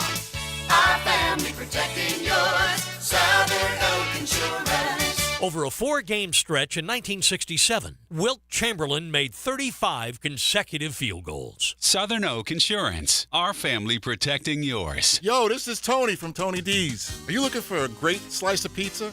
Well, we have about 12 varieties. Most places won't have slices of pizza after lunch. At Tony D's, you can get a slice all day. It's always fresh at Tony D's Pizza. Bay Meadows and 295. This is Hayes Carline for SkyLife Elite. Are you tired of canceled flights, unruly passengers, and layovers? Call my friends at SkyLife Elite. Consider using private charter flights for your next adventure. Yes, you can afford it. Make your own schedule. Fly direct. Drive your car to Craig Airport and get directly on the plane. SkyLife Elite can make that happen. Call 490-9332, go to flyskylife.com, and find them on social media. Fly SkyLife Elite, North Florida's premier private air charter. Finding great candidates to hire can be like, well, trying to find a needle in a haystack, but not with ZipRecruiter. Its powerful technology actively finds and invites qualified candidates to apply to your job. So while other companies might deliver a lot of hay, ZipRecruiter finds you the needle in the haystack. See why 4 out of 5 employers who post a job on ZipRecruiter get a quality candidate within the first day. Try ZipRecruiter for free at ZipRecruiter.com/free. That's ZipRecruiter.com/free. Craft beers, food trucks, live music, and more beer at the Riverside Craft Beer Festival this Sunday afternoon at Riverside Arts Market. Get your tickets at riversidecraftbeerfestival.com. Proceeds benefit Community Peds Care and the Rotary Foundation. Pross, I'm thinking about changing my name. Again? You're already the media mogul, the straw that stirs the drink, the Duke of Pablo Bay. Now what? Refer to me as Dreamfinder's Danny Hicken. What in the blazes? Is this a cash grab? No, it's just that I believe so much in Dreamfinder's Homes. 20 locations in Northeast Florida, official home builder of Jags and Gators. Great opportunity for first-time homeowners. All right. Dreamfinder's Danny it is. Did I mention the lowest interest rates you can find? Visit dreamfindershomes.com. Now let Dreamfinder's Danny celebrate through the majesty of song. Dream finders. Oh, brother. I believe they will build Make it your stop. home just right. Now that's what I call high quality H2O. If you want high quality H2O in your home, call your local water boy, Keith, at Kenai Water Jacksonville. That's KENAI Water Jacksonville. 1010XL is presented by Farah and Farah, exclusive injury law firm of the Jacksonville Jaguars. Protecting you and your family. Call 396-5555. Jacksonville. Let's ring up another guest on the All-Pro Roofing phone line. Back here on 1010XL and 92.5 FM in the city of Jacksonville. We are glad you are with us. The NFL offseason really about to get into full swing. In fact, anytime between now and March the 5th, franchise tags can be handed out. So we're on Josh Allen watch. Of course, the scouting combine, they are on the field for the scouting combine in Indianapolis this time next week, and we are less than 3 weeks away, in fact 2.5 weeks away now from the start of NFL free agency. With all that being said, Adam Stites does a terrific job for Jaguars Wire. That's a part of USA Today, and he's always kind enough to join us here on 1010XL in Jacksonville. Adam, how you doing? I'm doing well. How about yourself? Adam, we're good, man. Thank you for the time. And all right, the offseason. The Jaguars announced their new coaching additions earlier this week, 10 new coaches in total. Obviously, we knew about Ryan Nielsen. We knew about some of the other guys. Any of the brand new assistants catch your eye when that announcement was made? Yeah, I think the really interesting one is Chris Richard. He's got quite a pedigree in the NFL. Was with Seattle defensive coordinator for a while during some of their better years, and then went to Dallas and was really one of their top assistants there. Worked together with Nielsen in New Orleans, so that's a very interesting one. I also think Jerry Mack, the new running backs coach, has quite the pedigree in the collegiate ranks. Really did great jobs at Tennessee the last 3 years. So, I think there's a lot of very interesting names. Those are the two that jump to mind as the really intriguing hires. I don't know how much this really matters, but I thought it was interesting. I looked over the list. I didn't see a pass game coordinator, right? In the last 2 years, Jim Bob Cooter was the passing game coordinator. He left. Then you had Nick Holes come in. He left. Maybe this year they're just going to go without a passing game coordinator. Yeah, it's possible. It seems that's the decision they've made, and I think you always run the risk of having too many cooks in the kitchen. Doug Peterson's obviously an offensive guy. He's going to want to have his input, and then Press Taylor's your offensive coordinator. So, how many guys do you want having access to Trevor Lawrence and your receivers? And I mean, there is a wide receivers coach, there's a quarterbacks coach as well. So, it might be smart to dial it back a little bit. Let Doug Peterson have a little bit more of a hand in shaping the way this offense looks. I know Press Taylor hasn't been the most popular guy in Jacksonville as of late. Dialing back the amount of people who have a hand in this operation could be a good idea. Adam Stites, Jaguars Wire. That's a part of USA Today. He's here with us on 1010XL in Jacksonville. All right, Adam, the offseason. We're on Josh Allen watch. I think clearly by March 5th, we're going to either know if there's a long-term contract or a franchise tag. I think any other options than those two would be shocking, correct? Yeah, I think that's accurate. And I think that it seems like the franchise tag is going to be the move. As smart as it would be to get him locked down and have that tag available for Calvin Ridley, I think when – as late as the Pro Bowl earlier this month, Josh Allen was still saying that he hasn't had any contact with the Jaguars about sitting down and having those negotiations. So it would be a surprise to me if the Jaguars were able to hammer out $100 million deal in the last few weeks. So, I think that the tag is definitely going to be the move. I don't think there's any way that they go past March 5th without making a decision one way or another on how they're going to keep him. But he will be here. The absolutely crazy thing, I talked about this earlier this week, go back 24 years to the year 2000. Tony Bracken's one of the best DNs in the NFL at the time, maybe the best DN right now in Jaguar history until Josh Allen probably passes him, signed a 6-year, $38 million deal. And that was gigantic money in the year 2000. Here we are a quarter century later, and Josh Allen's going to be a $100 million man, and he's not even going to be the highest paid edge rusher in the league. It's nuts where the money has gone. Adam, you mentioned Calvin Ridley. All right, now let's go there. Common thought was if you can sign Allen, you franchise Ridley. Well, that does not appear to be the case as of right now. If they franchise Allen, it appears Ridley hits the market on Monday, March 11th. And then, in your opinion, what happens with Ridley's future here in Jacksonville? I think they really want to keep Ridley here. It seems like all parties want to make sure that something gets done. There's been a lot of talk about this, the framework of the trade to acquire him. If they were to sign a deal before March 13th, an extension to keep him here, it would send a second-round pick to the Falcons. I don't think the Jaguars by any means want to make that happen. I think they're going to do whatever they need to do to make sure that no second-round pick goes to Atlanta. And I think the loophole that they're going to try to exploit is to let him hit the market and then re-sign him very shortly after that. Maybe even have a deal, in place before that day comes and let him hit the market, even if it's only for a few hours. Last year we saw a few players hit the market and then return to Jacksonville very quickly. Trey Herndon was one. So I think it's going to be difficult. There's not going to be a shortage of interest. I think as soon as that tampering period opens, there's going to be a lot of calls on Calvin's phone. So it's a risky strategy, but that's what I think they're going to try to do is try to get him back, but not until until March 14th, maybe. Yeah, that was weird from the Falcons' perspective. I know we've talked a lot about that. That's a fumble on their part, right? To have the wording in there. I mean, they're going to cost themselves an extra round pick, it looks like, when the Jaguars do that loophole, if that's the way it turns out. That's bad business by the Falcons, right? Yeah, it would certainly seem so. That's a pretty massive oversight, it would seem, or at the very least, a risky proposition to suggest that the Jaguars are going to just hand over that second-round pick by doing the extension ahead of time. Adam Stites, Jaguars Wire, part of USA Today. So quickly, Josh Allen, in your opinion, will be back. You also believe Calvin Ridley returns? Yeah, I would lean that direction. Josh Allen, I think, is no question.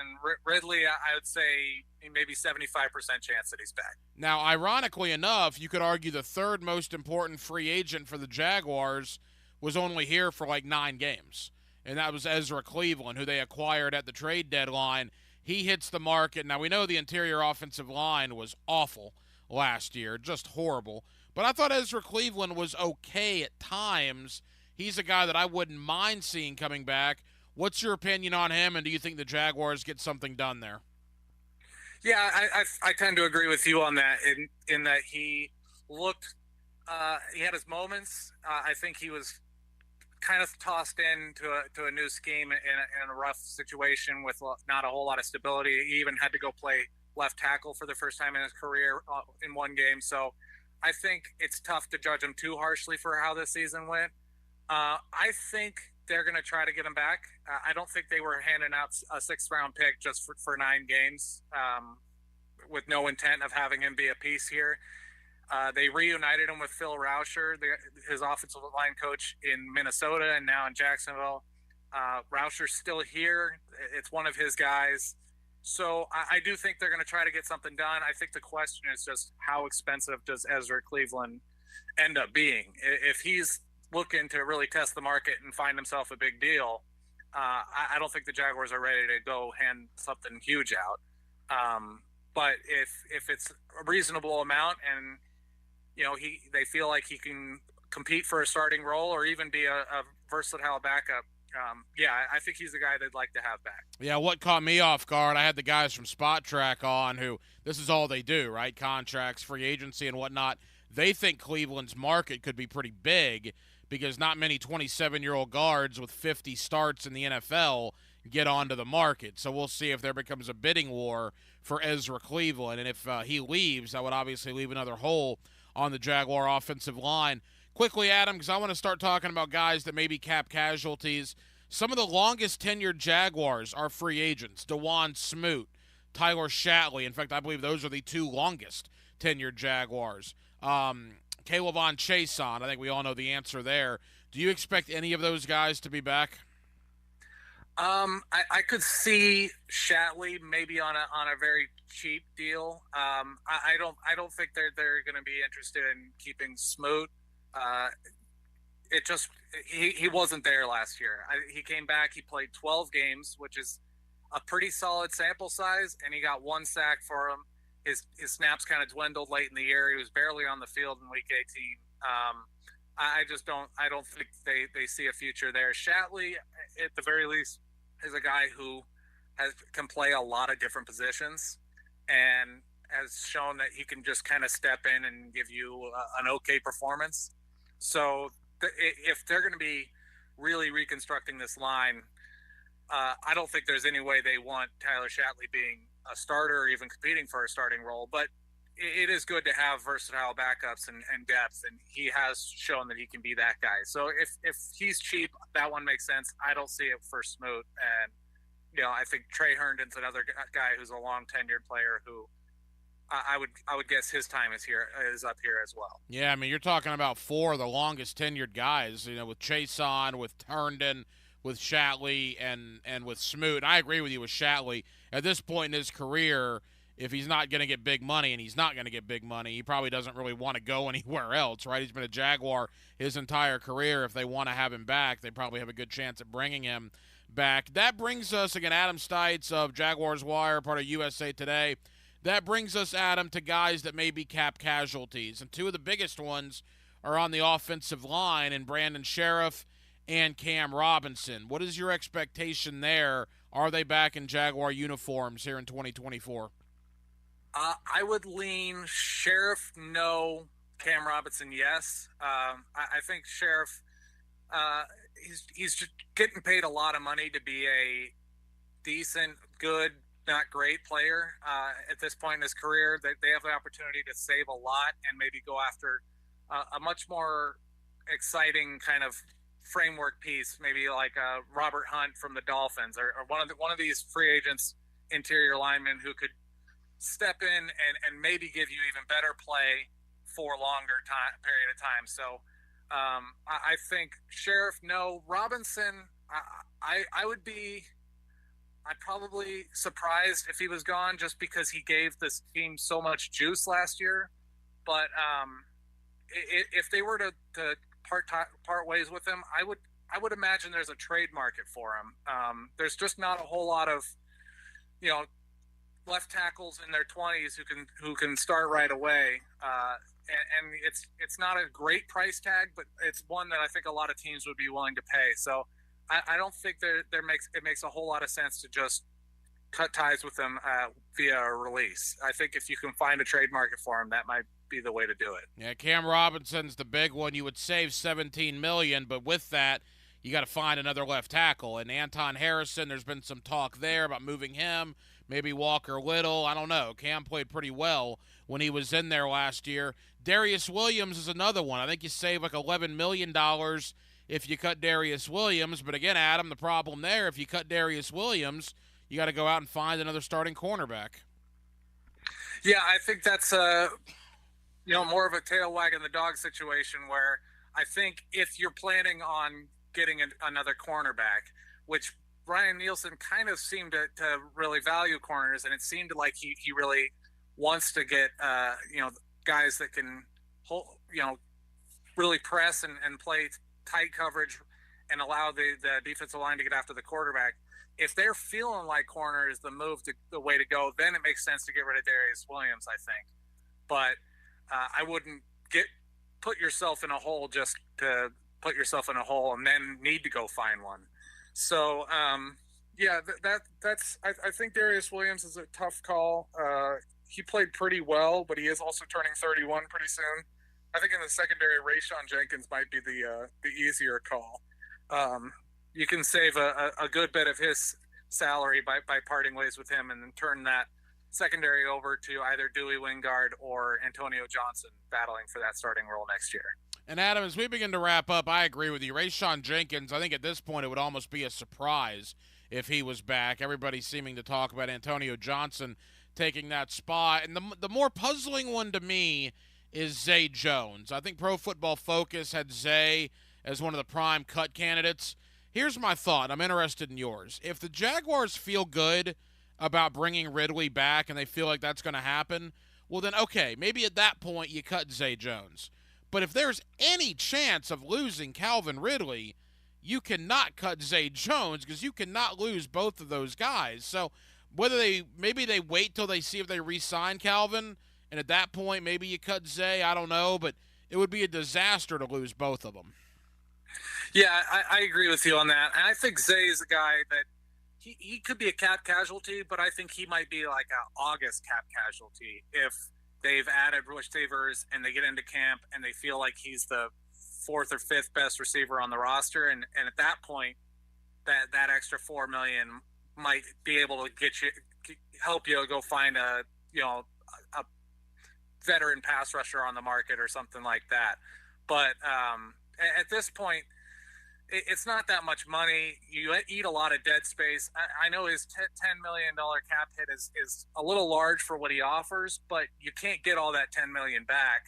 So I don't see a whole lot of value in cutting ties with him now, especially when your wide receiver group, like you said, is in flux and there's just not a whole lot of depth there. I think Zay Jones has been a guy, they didn't pay a lot to get him, and they got more than probably what they bargained for when they got him. So I don't see any reason to part with him now.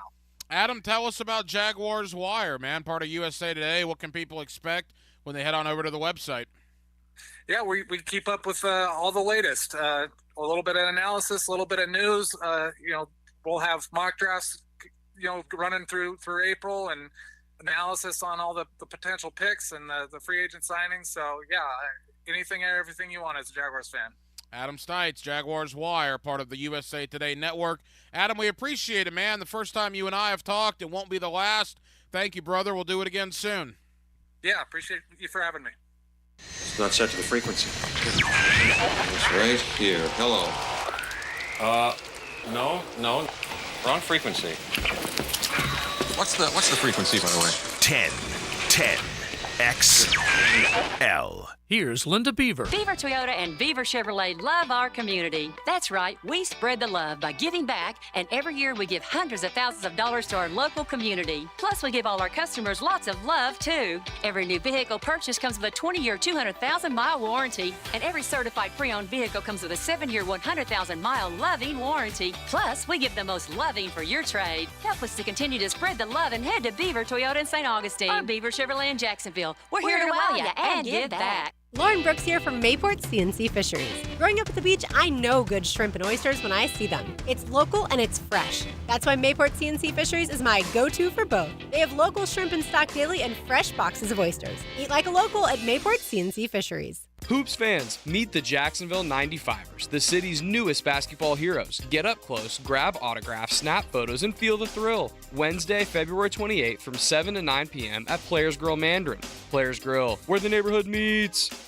The Florida Forum welcomes 4-star Admiral James Stavridis, February 26th. Funds raised for a Kids Care Mobile ICU, a neonatal and pediatric critical care transport vehicle. Kids Care vehicles and helicopters safely transfer more than 2,200 infants and children a year to Wolfson Children's Hospital. To get your tickets, call 202-2886, 202-2886, or thefloridaforum.com, thefloridaforum.com. There's a reason it's called Student Athlete. Listen for the High School Scholar Athlete Wednesdays on The Frangie Show. Brought to you by Southeast Orthopedic Specialists. And the Plumbers and Pipe Fitters Local Union 234 on 1010XL. Dave Benyon with Zero Res. As the temps outside are warming up, so is Zero Res. Right now, it's the hottest price of the year. 3 rooms of carpet clean for only $147, and the 4th room is free. That's right, the 4th room is on me. Google Zero Res and see what people are saying. Zero Res has over 6,000 5-star reviews.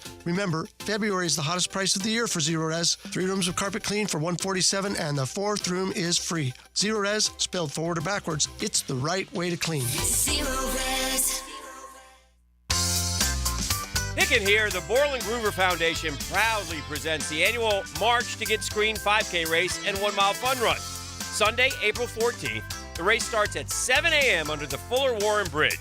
Their mission, raise awareness about colorectal cancer and related deaths. All proceeds benefit the Borland Groover Foundation.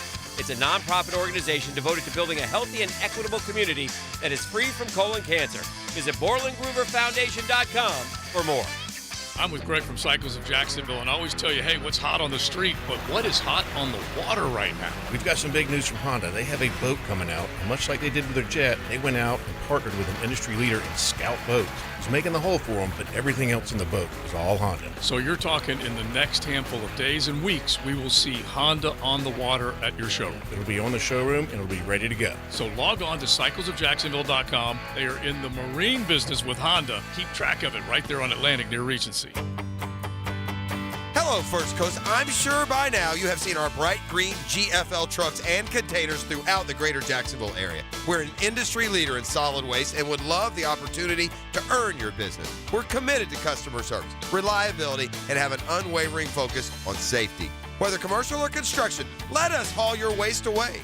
Call 904-760-5880 to get a quote today from GFL, Green for Life. Instant Keys. You don't have to go to the dealer. Instant Keys comes to you. Call 904-722-1111. Instant Keys saves the day if you've lost or broken keys. They can program new keys and remotes for nearly every make and model of vehicle at a fraction of the dealership cost. Fast, honest, and reliable locksmith service. Call Instant Keys, 722-1111. This is Hayes Carline here to help you break free from the chains of pest infestation. The talk of this town is Kingfish Pest Control. By now, many of your neighbors have already joined the Kingfish Revolution, leaving their homes and lawns protected and pest-free. Now it's your turn. Call Kingfish Pest Control and say goodbye to termites, ants, mosquitoes, and other annoying pests. Trust me, you'll get exceptional service and understand why your neighbors and I use Kingfish Pest Control, proud partner of the Jaguars. Have you or someone you care about been arrested or had their driver's license taken away? I'm Susan Cohen, and I work with David Robbins at the law firm of Epstein & Robbins. We are experienced fighters for those charged with DUI and all criminal offenses. I've been named the best DUI attorney in the state, and David has been named the best criminal defense lawyer in Jacksonville. In your battle with the justice system, there is only one thing you need to know. Dial David 24/7 at Epstein & Robbins, 354-5645. 1010XL is presented by Farah & Farah, exclusive injury law firm of the Jacksonville Jaguars. Protecting you and your family. Call 396-5555. Jacksonville. Let's ring up another guest on the All-Pro Roofing phone line. Back here on 1010XL at 92.5 FM in the city of Jacksonville. We are glad you are with us. Now that football has winded down and the season is over, there's a lot of sports that are really going to start getting the center of attention, and one of those is baseball on the diamond. College baseball has already started. In fact, Major League Baseball, there are spring training games that started yesterday, in fact, on Thursday. So there is a lot going on, no question about that when it comes to baseball. Our guy here on 1010XL is the host of River City Hardball, year number 2 for that show on this radio station, my buddy Andrew Gibson, Sunday mornings at 11 a.m., and Gibby joins us here on Hacker After Dark. Gibby, how you doing? Doing great, man. I know we all love football season, but I cannot wait when baseball season comes around. Beautiful weather outside. Baseball is ongoing right now. High school, college, pros getting ready to go. Like you said, spring training is here. I'll be at Atlanta Braves spring training in 2 weeks over in Northport near the Sarasota area. So I can't wait, man. Fired up about it. You are a diehard. There is no question about that. So let's talk about the show first and foremost. It's back for year 2. You're going to be on one Sunday a month. It begins this Sunday at 11 a.m. River City Hardball, hosted by Andrew Gibson. And, in fact, you're going to start there on location for your first show. Yeah, that's right. My friends at DBAT Jacksonville, they've been a proud sponsor of River City Hardball. I really appreciate Zach and those guys for supporting the show. And we're going to be at the Powers Avenue location Sunday morning, 11 a.m., right here on 1010XL. And, of course, now, as you know, Hack, with the video streaming, we've got the opportunity to do that with all of our shows as well. So that's exciting as well. And, yeah, we're fired up. We're going to be at the Powers Avenue DBAT Jack's facility. So come check us out. We'll be live on location there on Sunday morning. you'll see high school, college, some professional players come in there and get their work in. It's a baseball and softball training facility locally here in Jacksonville. They're very excited about building a brand new one over for the Green Cove, Clay County people. So I know all the baseball and softball programs and schools over there are very excited about that one.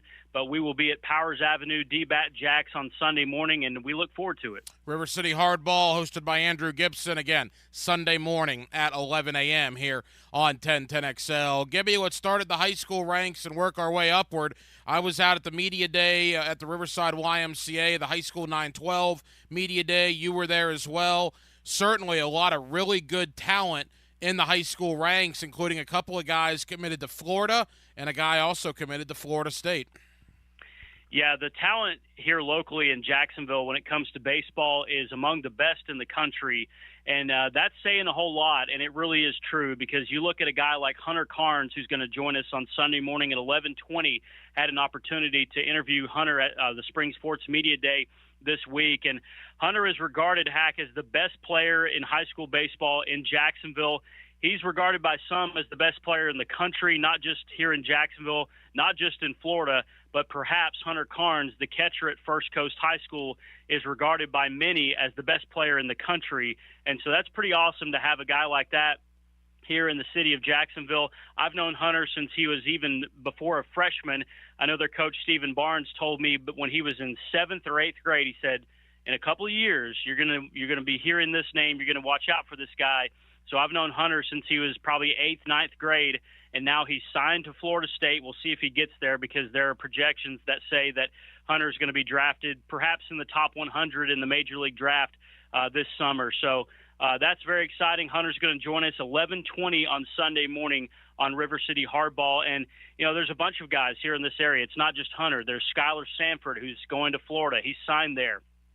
Skylar was at Bartram Trail. He's now at St. John's Country Day.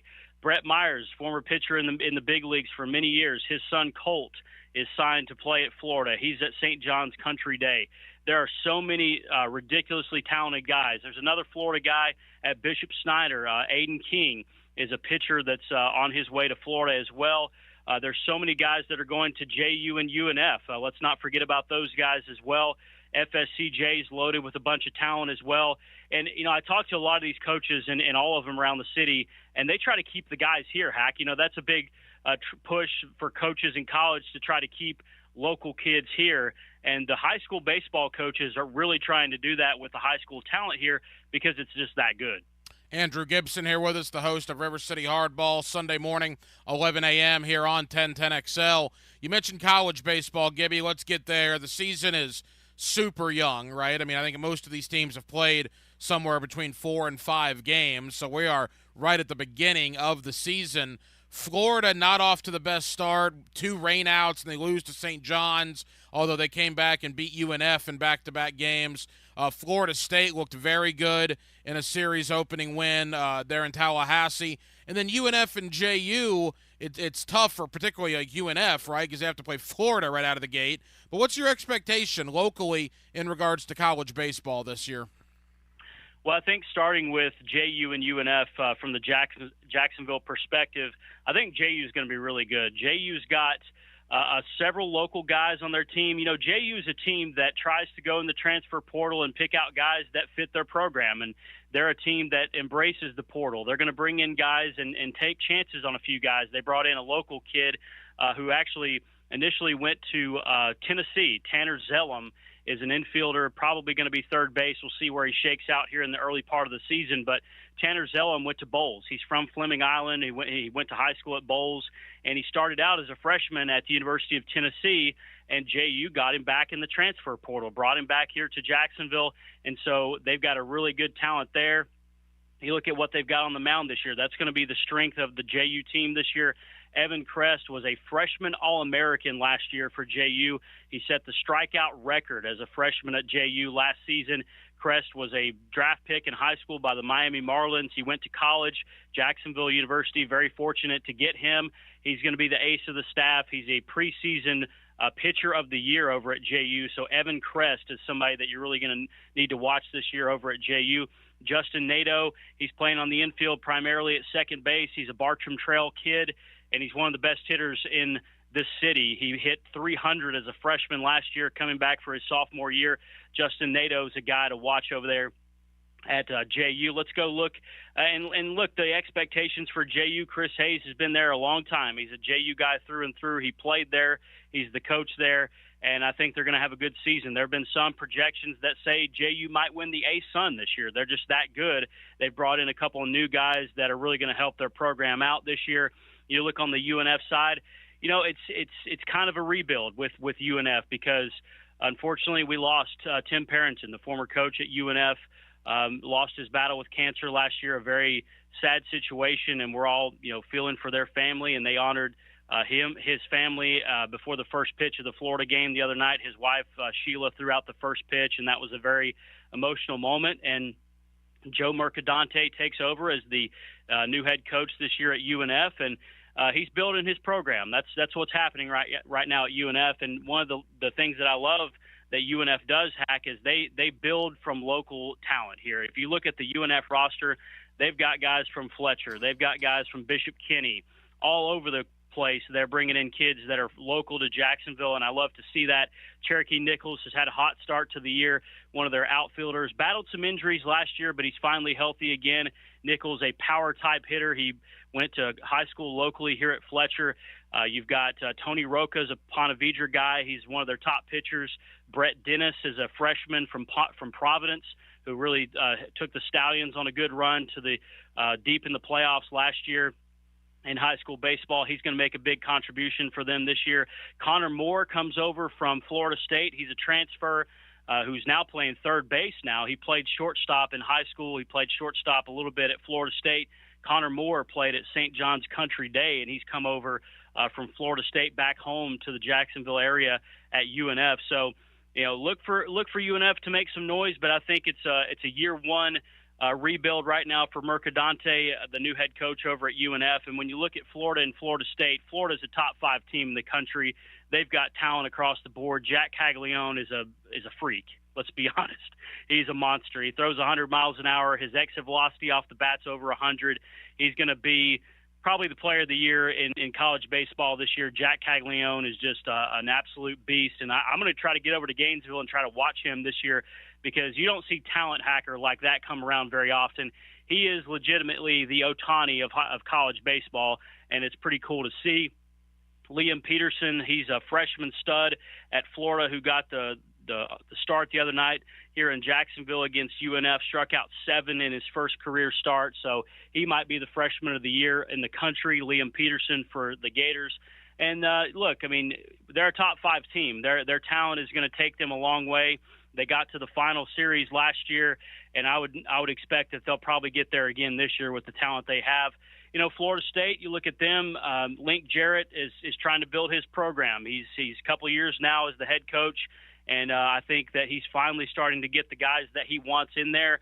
I would look for Florida State to be very competitive in the ACC, and we'll see if they can make it back to Omaha. I think Link Jarrett is a guy that his talent as a coach can certainly get him there. You'll get a lot more of this. River City Hardball this Sunday at 11 a.m. here on 1010XL and 92.5 FM, hosted by my buddy Andrew Gibson. Gibby, in the time we have left, hard to believe spring training games are now being played in the Cactus League. The Grapefruit League will follow pretty soon. You mentioned you're going to go down and see the Braves in a week or two here. A lot of excitement, obviously. Real quick, we got about 2 minutes. Big storylines of the offseason for guys like me that are just now catching up. Obviously, Ohtani to the Dodgers. I guess Glass now to the Dodgers too, right? The Dodgers had an incredible offseason. Are they the biggest story coming into the year? Without a doubt. I mean, the biggest story is who did the Dodgers not get this offseason, because they went after everybody and pretty much got who they wanted. They got a pitcher from Japan who's regarded as one of the best players in the world. He comes over from Japan to be inserted into their rotation. Yeah, I mean, the Dodgers are the biggest story. They get Ohtani. Ohtani looks pretty healthy. He had Tommy John surgery, his second Tommy John, by the way, in September. He's not going to pitch this year, but he will hit. He will DH this year for the Dodgers. And look, Hack, I mean, he looks pretty healthy to me. He took his first BP of spring training a week or so ago. I think he took 21 swings and he hit 10 homers. So I think Ohtani's going to be just fine as the DH. You've certainly got so much talent there with the Dodgers. They're going to be the favorite to win the World Series. The Braves will be behind them. Other storylines this offseason, Juan Soto goes to the New York Yankees. That's a huge acquisition for the Yankees. They're going to be one of the top odds to make it to the World Series, potentially win it. The Astros not having Dusty Baker anymore. He retired last year after the season was over, so they've got a new manager. The reigning World Series champion, the Texas Rangers. Let's not forget about what they did last year. Adolis Garcia, Corey Seager, Marcus Semien. Those guys have a ton of talent. The Phillies are always going to be a team to watch. And the Baltimore Orioles are a team I'm really looking at this year, Hack. They won the East last year. And now they add a guy like Corbin Burns. He was the ace of the Milwaukee Brewers. He now comes over to Baltimore, and I think he's got a chance to push them over the top and get them to a World Series this year. Gibby, final question. What about Tampa? I know they lost, or they traded Glass now. I know they lost a couple other guys, but that seemingly happens to them every year, and their minor league system is so good that these all-stars leave and guys come in and they seemingly don't miss a beat. Is Tampa going to be competitive? I think they'll be competitive, but this, I think, is going to be the biggest challenge that Kevin Cash and his crew have had in years because they don't have McClanahan. They now don't have Glass now. He's over with L.A. So they're really trying to retool it over there in Tampa. I'm looking at some odds right now. According to what I've got here, the Sportsline odds from CBS, the Rays have the 11th best odds to win the World Series, and you've seen them higher than that in recent years. I think it's going to be a challenge this year for the Rays, but it's a much tougher division, as we know, in the East with Soto and the guys that we just mentioned, Corbin Burns going to the Orioles. But, you never count out the Rays, do you? They get guys you seemingly haven't heard of, and they turn it around and figure it out. I think they'll be competitive, but I think it'll be a challenge this year for the Rays. All right, Gibby, leave us with this. River City Hardball, Sunday morning, 11 a.m., 1010XL, 92.5 FM. What can people look forward to? Well, I appreciate the time here today, Hack. We've got Hunter Carnes, the star catcher from First Coast, is going to join us at 11:20. Also in that segment, we're going to talk to Jonathan Murphy, the head coach of Trinity Christian. They've got a tremendous team this year. Jonathan, the brother of Daniel Murphy, he said he's got guys on this team that the most talented roster he's ever coached, and this is now his 5th year at Trinity, so Jonathan's going to join us for a few minutes. And this is a pretty cool treat. So this weekend at the Jacksonville Jumbo Shrimp Stadium, they're going to have the College Baseball Classic. It's a round-robin tournament with teams like Auburn, Iowa, Wichita State, and Virginia are in town in Jacksonville this weekend playing ball. And we've got 2 local guys from Auburn and Virginia. Bradley Hodges is a pitcher for Virginia. He's going to join me on the show as well. And then Tanner Bauman is a pitcher at Auburn who pitched at Atlantic Coast. Bradley went to St. John's Country Day. Both those guys are back in town with Auburn and Virginia. I'm going to have a chance to speak with them today. It'll be aired on the show on Sunday about 11:40 on Sunday morning. So looking forward to catching up with those local guys at Auburn and Virginia. Andrew Gibson. Gibby, you're an encyclopedia when it comes to baseball, man. I know you love it. River City Hardball, Sunday morning, 11 a.m., right here on 1010XL. Thank you, my friend. We'll be listening. All right, Hack. Appreciate the time, man. Thank you. And thank you to my buddy Andrew Gibson. Again, you will hear River City Hardball Sunday morning at 11 a.m. here on 1010XL and 92.5 FM. In fact, we got a nice little 2-hour slate for you on Sunday. You'll have River City Hardball at 11 a.m., and then at noon on Sunday, you'll have Open Gym hosted by R.J. Saunders, which is an NBA program. So a little baseball and a little NBA basketball from 11 o'clock to 1 o'clock on Sunday here on 1010 XL. And yeah, it's going to be interesting to see in the college baseball ranks. Florida looks like they're going to be very good. Florida State is off to a hot start, and as Gibby told you, JU feels very good about their chances to potentially win the A-Sun Conference. So we'll see what happens as baseball gets fired up. College is already underway, and spring training games are already being played out in the Cactus League, and that will soon follow suit down here in the Grapefruit League. Well, that'll just about do it for what has been a very busy Friday night and really a very busy week here on Hacker After Dark. We've been in for Baloo this week. We certainly appreciate you guys hanging out with us here on 1010XL and on 92.5 FM. We have a ton of people to thank. Again, Andrew Gibson, River City Hardball, Sunday morning at 11 a.m. Thank you to Adam Stites, Jaguars Wire, which is part of the USA Today network. Appreciate Adam joining us to look at the Jags off-season outlook. And he had some really interesting thoughts about guys that he believes will stay as the Jaguar free agents and guys he believes will be gone in a couple of weeks. So we'll see what happens. Again, NFL free agency 17 days away. Thank you to Graham Hall, 24/7 Sports down in Gainesville. Florida basketball looks to get back on the winning track tomorrow against Vanderbilt. Gator baseball in full swing. Obviously, there's always stuff to talk about with the football program, so we appreciate Graham Hall for joining us. And back in hour number 1, my buddy Eric Edholm of NFL.com as we look ahead to the Combine next week up in Indianapolis. Certainly appreciate Eric taking time out for us here on Hacker After Dark. We'll be back we'll be back not tomorrow. We're going to take tomorrow off, obviously, so are most of you. We'll be back Monday night at our original time, 8 o'clock, and we will do it all over again here on Hacker After Dark. Dylan Denmark was your producer tonight. Dylan, great job as always. I'm the Hacker Ryan Green. And again, Jacksonville, thank you for spending your Friday evening and your entire week with us here on Hacker After Dark. As always, we certainly appreciate it.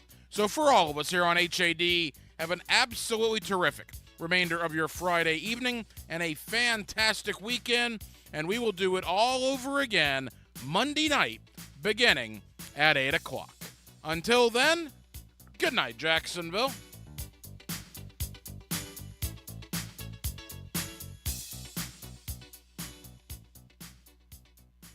Dan Hicken. You know my song, Love Me Sexy? Yeah, everybody loves that song, man. It was #1 in the country. I stole it. No. Jeff Prosser. Sure, you've all heard the rumors, and they are true. Mornings on 1010XL. This thing was a disaster from the word go.